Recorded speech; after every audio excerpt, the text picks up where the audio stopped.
Hey everybody, Chris the old ass retro gamer here. Today I'm going to review something. It's not a game, it's not a console, it's a book. A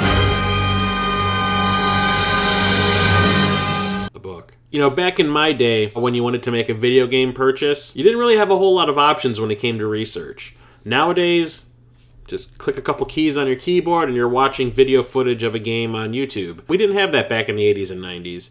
All we really had were the video game magazines that were available at the time, like GamePro and Electronic Gaming Monthly and Nintendo Power and those kind of things. And myself, I did make a few poor choices when it came to games that I was going to purchase based on the pictures in those magazines. Because the only way you could really see the footage of games back then was either a friend of yours bought it and you went to their house to see it, or you rented the game.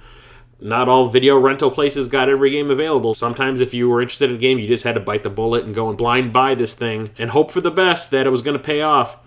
And in my case, yeah, a lot of times it really didn't.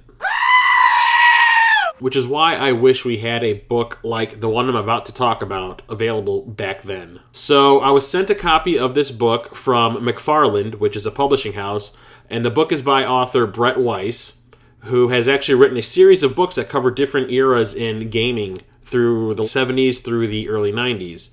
And the book that I was sent is Classic Home Video Games 1989 to 1990, which covers all games released for the Sega Genesis, Neo Geo, and TurboGrafx-16. That's kind of awesome. 336 pages of gaming goodness. So what the book really covers are the consoles that were released during this time frame, which was the Genesis, the Neo Geo, and the TurboGrafx-16. And you get a list of every game that was released for those consoles, and it is amazing. It is extremely comprehensive. Everything is separated by console, alphabetically. Sometimes you get a picture of the box art, most of the time you don't. But you also get all the information like the publisher, who developed it, what type of a game it was, a little description of the game, and sometimes even a little critique about the quality of the game. I can't imagine that if somebody had to play through all of these games, they'd want to write like a little review about each one. I know I wouldn't.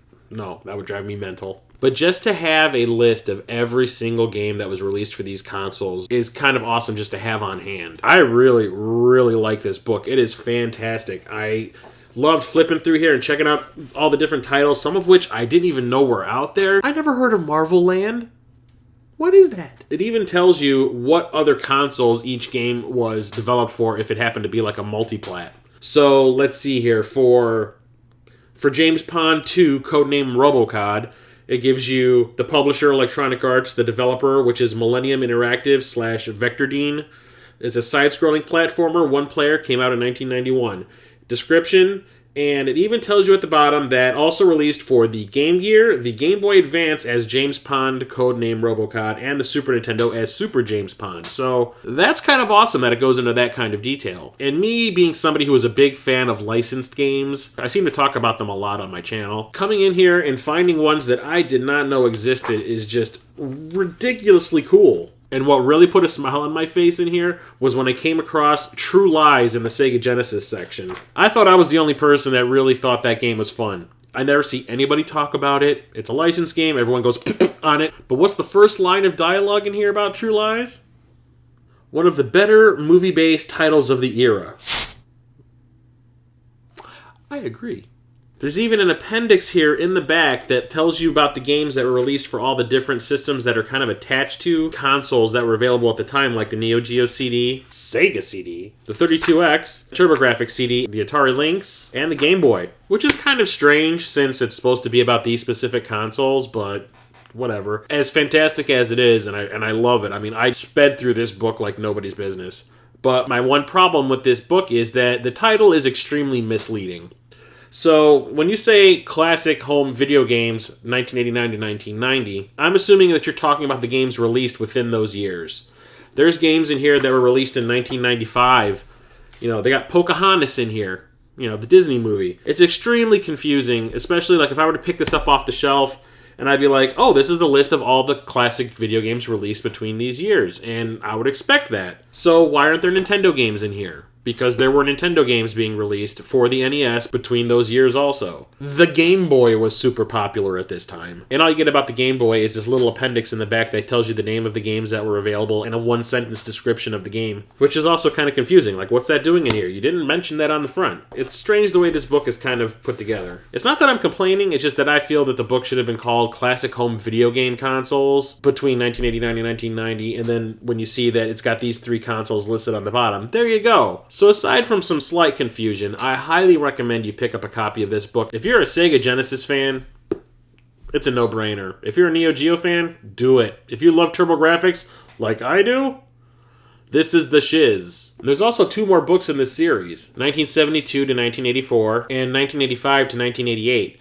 I want them both. I'm going to go and order them as soon as I can because I want to have the full set. I cannot imagine the amount of work that went into the making of this book. I mean, it is kind of mind-boggling that not only is there this book in the series, but there's 2 other ones.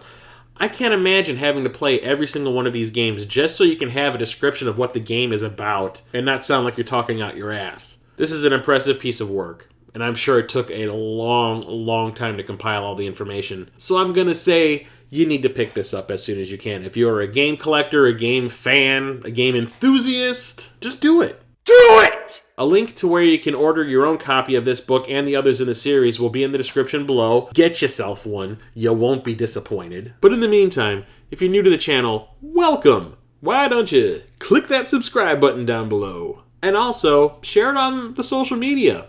You know what? Take the link for this video and stick it on the Reddit. I just discovered Reddit. Give the video a thumbs up if you like it, and feel free to comment on the video below what other books like this are out there that I should know about. Let me know. And don't forget, Q&A video coming in April. So if you have a question that you would like me to answer, leave it in the comments below with Q&A as the title, and I will add it to the list. There's also other places you can ask me the questions. You can ask me on Facebook, you can ask me on Twitter, you can ask me on Instagram. The addresses for those pages are in the end credits, and also in the description below. So until next time, I'm Chris the Old Ass Retro Gamer signing off.